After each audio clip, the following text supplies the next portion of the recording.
Good afternoon. This is All India Radio. I am Valsa Williams and with me is Anuja Kumar with the Midday News.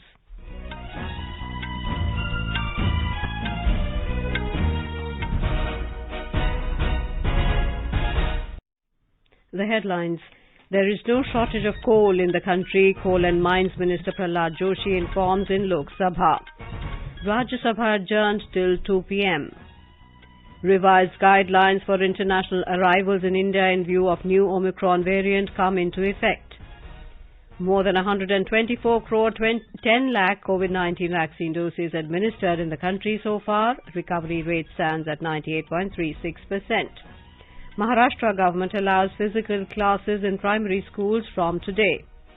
Nagaland is celebrating its Statehood Day. Prime Minister Narendra Modi to inaugurate and lay foundation stone of multiple projects worth around 18,000 crore rupees in Dehradun on Saturday.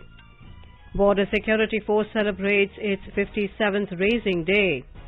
And in badminton, Kidambi Srikanth won the opening Group B game in the men's singles event of the ongoing BWF World Tour Finals in Bali, Indonesia.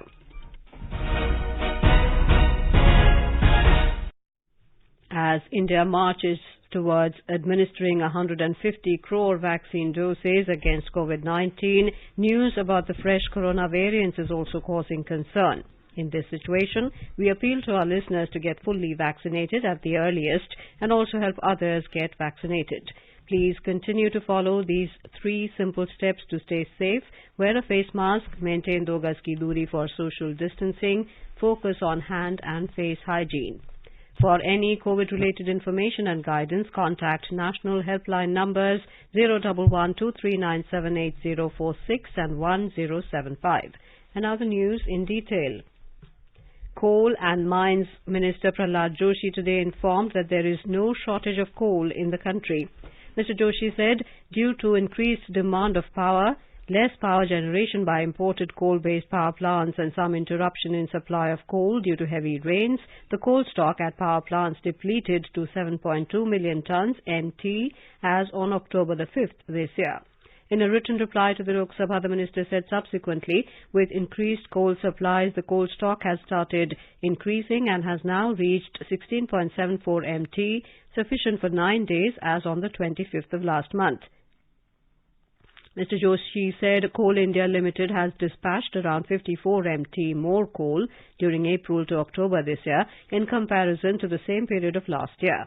The minister said many actions have been taken by the government to further enhance the production of coal in the country, including rolling auction and commercial auction of coal on revenue share mechanism. Textiles Minister Piyush Goyal has said under Pehchan scheme, 27.8 lakh handicrafts artisans across the country have been registered as on October the 31st this year.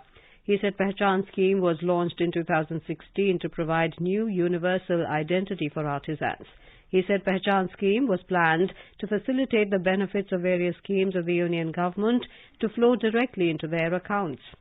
Replying to questions in the Lok Sabha, Mr. Goyal said Aadhaar-linked Pehchan cards are issued after due verification by field functionaries of Textile Ministry and concerned state government agencies. The minister said only Pehchan card holders avail the benefits of all the schemes implemented by Handicrafts Development Commissioner Office. The Rajya Sabha has been adjourned till 2 p.m. following the opposition uproar in the House over the suspension of 12 members from the House for their unruly behaviour on the last day of the monsoon session of the Parliament as well as on other issues. When the House reassembled at 12 noon, Deputy Chairman Harivansh appealed to the members to allow the House to take up questions listed during question hour. But the opposition members, including from Congress, TMC and Left, started sloganeering. Deputy Chairman told the members from the opposition that Rajya Sabha Chairman M. Venkaiah Naidu has already given a suggestion that Leader of House and Leader of Opposition should hold a meeting and find ways to resolve the issue. Amid din, the Deputy Chairman had to adjourn the House till 2 p.m. Earlier, the Rajya Sabha was adjourned till 12 p.m. When the House met for the day, Rajya Sabha Chairman M. Venkaiah Naidu asked the opposition members not to create ruckus in the House and allow the House to function. He said these 12 suspended members have so far not expressed remorse for the unruly conduct, due to which image of the House has been tarnished. When the proceedings started, newly elected member to the Rajya Sabha from Kerala, Jose K. Mani, took oaths. Parliamentary Affairs Minister Prahlad Joshi has reiterated his demand for the suspended Rajya Sabha MPs to apologize for their unruly behaviour for the revocation of the action taken against them. Responding to the queries of the news persons outside the Parliament this morning, he said agitating in front of the Mahatma Gandhi statue in support of the MPs who behaved in an unruly manner is ridiculous. He said the government could have passed the dam safety bill in the Rajya Sabha yesterday, but it didn't do so because it wanted the participation of all the MPs in the House. Meanwhile, the opposition MPs staged protest in front of the Mahatma Gandhi statue in the Parliament premises this morning against the suspension of the 12 MPs. They urged the revocation of the suspension. Meanwhile, Congress-led opposition leaders including TMC and Samajwadi Party today protested against the suspension of 12 Rajya Sabha members in front of the Mahatma Gandhi statue in the Parliament complex. They were demanding revocation of the suspended members. Leader of opposition in the Rajya Sabha, Mallikarjun Kharge, told media that they will hold a meeting and decide the future course of action in this regard. Later, the suspended members of Rajya Sabha sat on Dharna in front of the Mahatma Gandhi statue. The winter session of the Odisha Legislative Assembly began from today. However, the House was soon adjourned till the afternoon after paying respects to departed leaders. According to information, the session will have 26 working days and will continue till the 31st of December this year. The supplementary budget for the year 2021-22 will be presented in the House towards the evening today. More than 124 crore 10 lakh COVID-19 vaccine doses have been administered in the country so far under the nationwide vaccination drive. The Health Ministry said over 80 lakh 98,000 doses were administered yesterday. India reported over 8,900 new cases during the last 24 hours. India's active caseload stands at 99,023 and it is less than a lakh after 547 days. The ministry said the recovery rate is currently at 98.36% and it is the highest since March last year. Over 10,000 people recovered in the last 24 hours and total recoveries touched 3 crore 40 lakh 28,506. The number of deaths due to the pandemic has reached 4 lakh 69,247. In the last 24 hours, 267 deaths were reported. Union Health Minister Mansukh Mandavia has said no case of Omicron, the new COVID variant, has been reported in any part of the country. In reply to a question in the Rajya Sabha, Dr. Mandavia said that so far the new variant has been reported in 14 countries. He informed that all precautionary measures are being taken to prevent the virus from entering into India. The Health Minister informed the House that although the COVID situation in the country is under control, the threat of the virus is still prevailing. He also reiterated the Prime Minister's appeal of following COVID-appropriate behavior to check the spread of COVID-19. In view of the reporting on Omicron, the new variant of COVID-19, the Union Health Ministry has revised guidelines for international arrivals in India to be effective from today. The ministry has mandated submitting 14 days travel details and uploading negative RT-PCR test report on Air Suvidha portal before the journey. The RT-PCR test should have been conducted within 72 hours prior to undertaking the journey. The Karnataka State Health Department has commenced RT-PCR testing of all the passengers arriving from abroad. The State Health Minister, Dr. K. Sudhakar, inspected the arrangement in the Bengaluru International Airport today. Speaking thereafter, the minister said over 2,000 passengers arrive in Bengaluru every day from other countries and every one of them will be subjected to the RT-PCR test. More from our correspondent. According to the decision taken in the meeting yesterday, the passengers arriving here on international flights will be tested and quarantined. Those with negative report and asymptomatic will be home quarantined and tested again on the 7th day of arrival. Those with negative report but symptomatic will also be home quarantined and tested on the 5th day. But those who are reported positive will be hospitalized. A separate hospital block is made available to such travelers. The Minister Dr. K. Sudhakar informed that the new variant Omicron virus spreads much faster than the Delta virus, and hence stringent measures are taken to screen the international flight passengers. He also informed that the antibodies in the frontline warriors and health workers are found depleted after 7 to 8 months since the second dose, and hence Chief Minister Bommai, during his meeting with the Union Health Minister tomorrow, will seek advice on providing the booster dose to them. Sudhindra, AIR News, Bengaluru.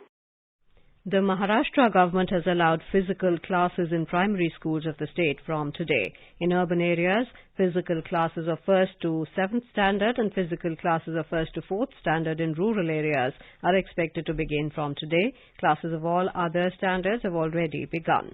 Meanwhile, due to concerns of the Omicron variant and lack of preparations, few district administrations have delayed implementation of this decision.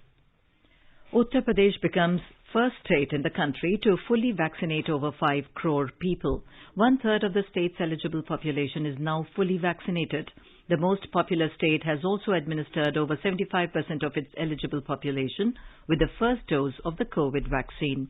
A total of 16 crores 28 lakh COVID vaccine doses have been administered in the state till date, which is the largest number of vaccination done by any state in the country. In the month of November, over 3 crore 20 lakh vaccine doses were administered in the state. News just in, Rajya Sabha has been adjourned till 3 p.m. South African health officials urge the public not to panic over the emergence of the new Omicron variant of the coronavirus, which appears to be driving a new wave of cases in the country. It is still too soon, they said, to make solid assessments of whether Omicron has a higher rate of transmission or will cause more hospitalizations or severe illness. You are listening to the Midday News on All India Radio. A reminder of the headlines before we move on. There is no shortage of coal in the country, Coal and Mines Minister Prahlad Joshi informs in Lok Sabha. Rajya Sabha adjourned till 3 p.m. Revised guidelines for international arrivals in India in view of new Omicron variant come into effect. More than 124 crore 10 lakh COVID-19 vaccine doses administered in the country so far. Recovery rate stands at 98.36%. Maharashtra government allows physical classes in primary schools from today. Nagaland is celebrating its Statehood Day. Prime Minister Narendra Modi to inaugurate and lay foundation stone of multiple projects worth around 18,000 crore rupees in Dehradun on Saturday. Border Security Force celebrates its 57th Raising Day. In badminton, Kidambi Srikanth won the opening Group B game in the men's singles event of the ongoing BWF World Tour Finals in Bali, Indonesia. For quick news updates around the clock, follow us on our Twitter handle @AIR News Alerts.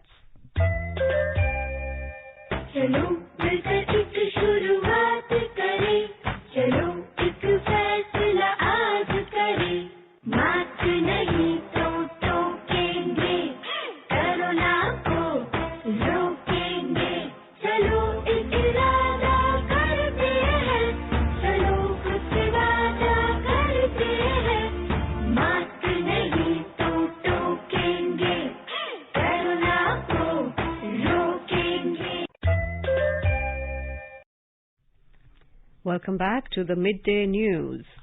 Nagaland is celebrating its 59th Statehood Day today. A state-level program was held at Civil Secretariat Plaza, Kohima this morning. Addressing the people of the state, Chief Minister Nephew Rio said the government is committed to take necessary steps for all-round development and to ensure the best opportunities for growth and progress of the state.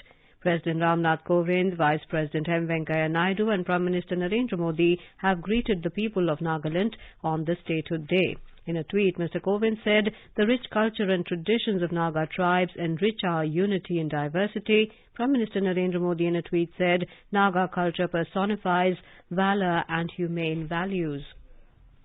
In Nagaland, the stage is all set to celebrate the biggest cultural extravaganza of the state, the Hornbill Festival, which is known as the Festival of Festivals, starting from today. The Hornbill Festival also coincides with the Statehood Day, and this is the 22nd edition. The 10-day festival will witness the glimpses of Naga culture, traditional and contemporary, in the spirit of unity in diversity. The grand opening ceremony will begin at 4 p.m. More from our correspondent. The Hornbill Festival, showcasing the glimpses of Naga culture, tradition and contemporary at Naga Heritage Village. The grand opening ceremony will begin at 4 p.m. this evening at the Naga Heritage Village, Kisama. Governor of Assam and Nagaland, Professor Jagdish Mukhi will be the chief guest, while Chief Minister Nipirio will be the chief host and advisor of Tourism, Art and Culture, Mr. Kekove Yapatomi as the festival host. Ambassador of Israel to India, Mr. Nior Gilon, United States Consul General, Ms. Melinda Pavet, and Consul General of Germany, Mr. Manfred, will be the guest of honor. However, keeping in view of the emerging new COVID variant, several COVID SOPs are put in place for travelers and tourists. The state government has made mandatory for the tourists to undergo COVID-19 screenings. Sonyo from AIR News, Kohima. The Border Security Force, BSF, is celebrating its 57th Raising Day today. On the eve of the Raising Day yesterday, Director General of Border Security Force, BSF, Pankaj Kumar Singh said that strict border patrolling along with deployment of surveillance devices has drastically brought down cases of cattle smuggling between India and Bangladesh. Briefing media in New Delhi, the BSF DG said, as far as Punjab and Jammu border is concerned, drone flights are a cause for concern. BSF raised in the wake of the 1965 war on 1st of December 1965. In an exclusive interview with AIR News, the DG said that Centre has empowered BSF to conduct searches, arrests, suspects and make seizure up to 50 km apart from the Passports Act and Passport Entry into India Act, which deals with people illegally crossing the country's borders under the Arms Act. Not just the paramilitary force, but 6-7 other forces had powers to take action anywhere within the country. सरकार ने BSF का दायरा और उसके powers जो हैं 15 से 50 kilometre बढ़ाए हैं। 2 एक्ट हैं, पासपोर्ट एक्ट जो कि भारत से बाहर जाने वाले व्यक्ति जिनको पकड़ा जाए, और passport entry into India act यानी कि जो भारत में अंदर, बाहर से भारत के अंदर। केवल 2 एक्ट में टोटल 3 सेक्शंस के तहत ये दायरा 15 से 50 किलोमीटर का बढ़ाएगा। और सीआरपीसी के प्रावधान यानी कि सर्च कर सकते हैं, अरेस्ट कर सकते हैं, जो एक एनेबलिंग प्रोविजन है for these 2 acts. Passport act और passport entry into India act किसी क्रिमिनल पे नहीं, केवल जो अवांछनीय तरीके से बॉर्डर क्रॉस करेगा, चाहे डॉक्यूमेंट्स नहीं हो, गलत डॉक्यूमेंट्स हो, उसके खिलाफ लगाया जाएगा। Vice President M. Venkaiah Naidu and Prime Minister Narendra Modi has greeted all BSF personnel on their 57th Raising Day. In the Union Territory of Jammu and Kashmir, a terrorist commander of Jaish-e-Mohammed JEM terror outfit, along with his foreign associate, were killed by security forces in an encounter in South Kashmir's Pulwama district this morning. Inspector General of Police of Kashmir Range Vijay Kumar said that the terrorist commander of proscribed outfit JEM, identified as Yasir Pare, was an IED expert, while as another one neutralized in the operation was a foreign terrorist identified as Furkan. The IGP said both the terrorists were involved in several cases and their killing is a big success for the security forces. Today is World AIDS Day. It is marked on the 1st of December every year to highlight the work done to eliminate the epidemic. The day is also observed to extend support to those who have to live with the life-threatening condition caused by the human immunodeficiency virus HIV. The first World AIDS Day was observed in 1988. HIV remains a major public health issue that affects millions of people across the world. The virus attacks the immune system and reduces its resistance to other diseases, thereby putting the life of the patient at risk. The Delhi government has decided to reduce VAT on petrol to 19.4% from 30%. Petrol price in the city will be reduced by 8 rupees per litre. The new rate will come into effect from midnight tonight. Prime Minister Narendra Modi will visit Dehradun on Saturday and inaugurate and lay the foundation stone of multiple projects worth around 18,000 crore rupees. A significant focus of the visit will be on projects to improve the road infrastructure, which will make travel smooth and safer and also increase tourism in the region. This is All India Radio giving you the news. For quick news updates around the clock, follow us on Twitter at AIR News Alerts. Best wishes to all consumers for Azadi Ka Amrit Mahotsav. Hallmark ensures purity of gold. Always purchase hallmarked gold jewelry. For any consumer-related complaints, please contact National Consumer Helpline's toll-free number 14404. Issued in public interest by Department of Consumer Affairs, Government of India, Jago Grahak Jago. And now, let's listen to our special program, Azadi Ka Safar, highlighting the importance of the day during the freedom struggle. आजादी का Amrit Mahotsav.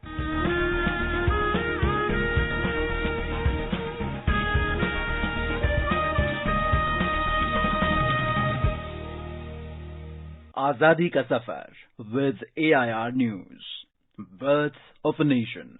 India's glorious freedom struggle is one of the greatest struggles the modern world has ever witnessed. AIR News brings you a glimpse of this struggle every day.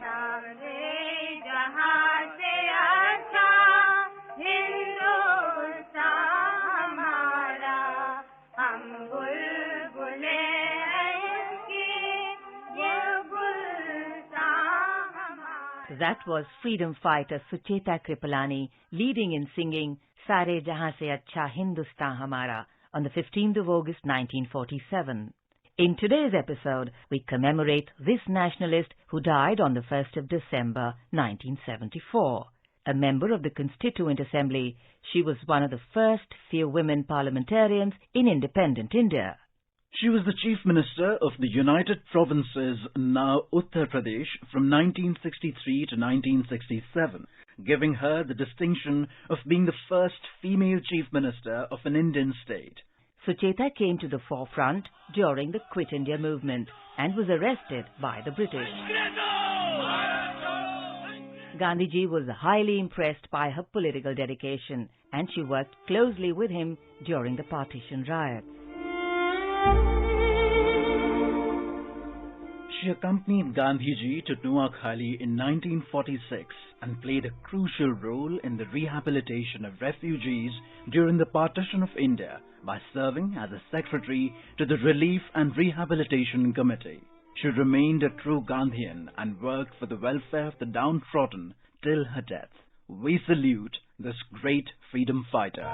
Raghupati Raghava Rajaram Patita Pavana Sitaram Ishwar Allah Tero Naam Sabko Sanmati De Bhagwan. We also remember Gandhian freedom fighter and social reformer Dattatreya Balakrishna Kalelkar, popularly known as Kaka Kalelkar, who was born on the 1st of December 1885.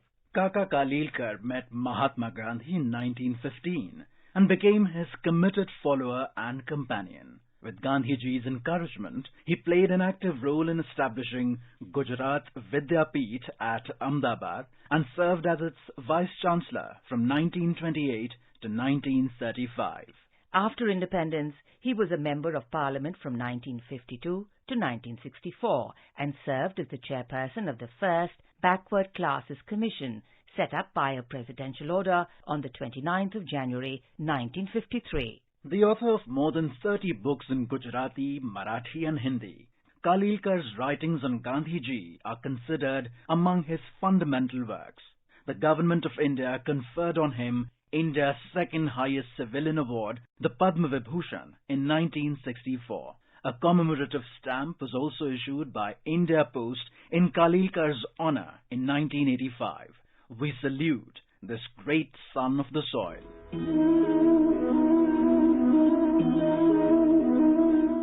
We also remember freedom fighter, diplomat, and one of the world's leading women in public life in the 20th century, Vijayalakshmi Pandit, who died on the 1st of December 1990. We present to you her words on international cooperation during a speech in the Constituent Assembly. India cannot afford to ignore the international aspect. In this age of the building up of one world, we cannot talk about separating nations. We have to work in order to build up that world of which India shall be a worthy partner. Because not only has India the right, because of her past, because of her heritage, to give the lead, but also because of her present, when in the face of all the complexities of her own problems, she has stood up and estimated values and not let go of those ideals which she had placed before her. Our contribution to the future is one of the neutralization of political and social discontents, and to that end we must work towards establishing freedom in our own country and toward establishing freedom in the world.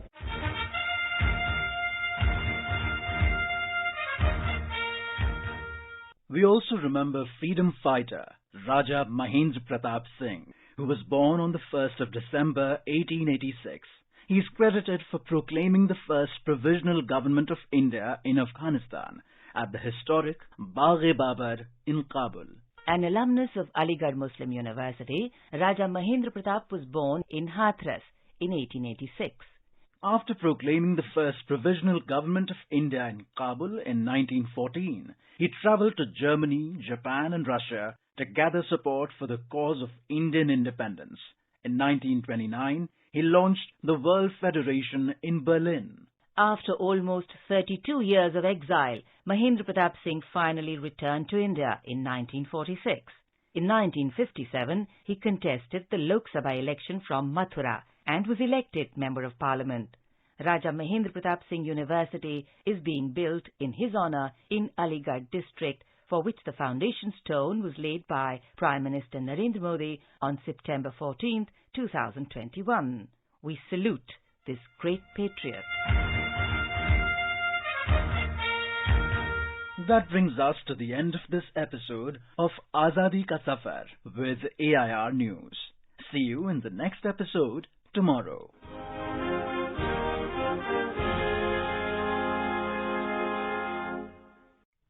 Moving on to sports in badminton, Indian shuttler Kidambi Srikanth won his opening Group B game in the men's singles event of the ongoing BWF World Tour Finals in Bali, Indonesia.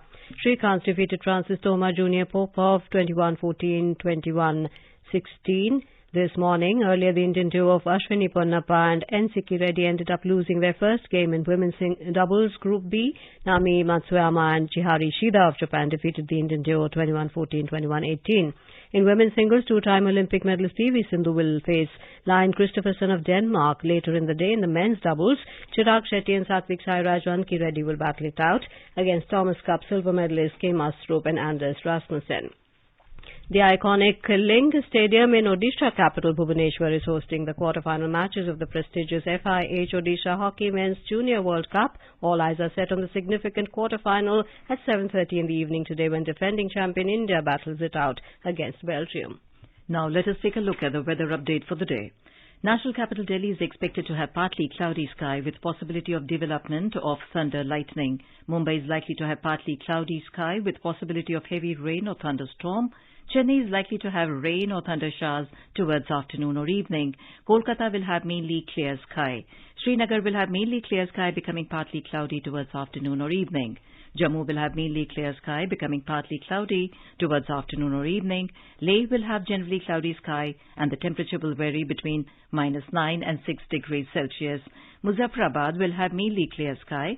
Visakhapatnam will have partly cloudy sky with haze. And now before we end the bulletin, the headlines once again. There is no shortage of coal in the country, Coal and Mines Minister Prahlad Joshi informs in Lok Sabha. Rajya Sabha adjourned till 3 p.m. Revised guidelines for international arrivals in India in view of new Omicron variant come into effect. More than 124 crore 10 lakh COVID-19 vaccine doses administered in the country so far, recovery rate at 98.36%. Maharashtra government allows physical classes in primary schools from today. Nagaland is celebrating its statehood day. Prime Minister Narendra Modi to inaugurate and lay foundation stone of multiple projects worth around 18,000 crore rupees in Dehradun on Saturday. Border Security Force celebrates its 57th Raising Day. And in badminton, Kidambi Srikanth won opening Group B game in the men's singles event of the ongoing BWF World Tour Finals in Bali, Indonesia. For details of these stories and more, log on to our website www.newsonair.gov.in and News on AIR app. And with that, we end the Midday News.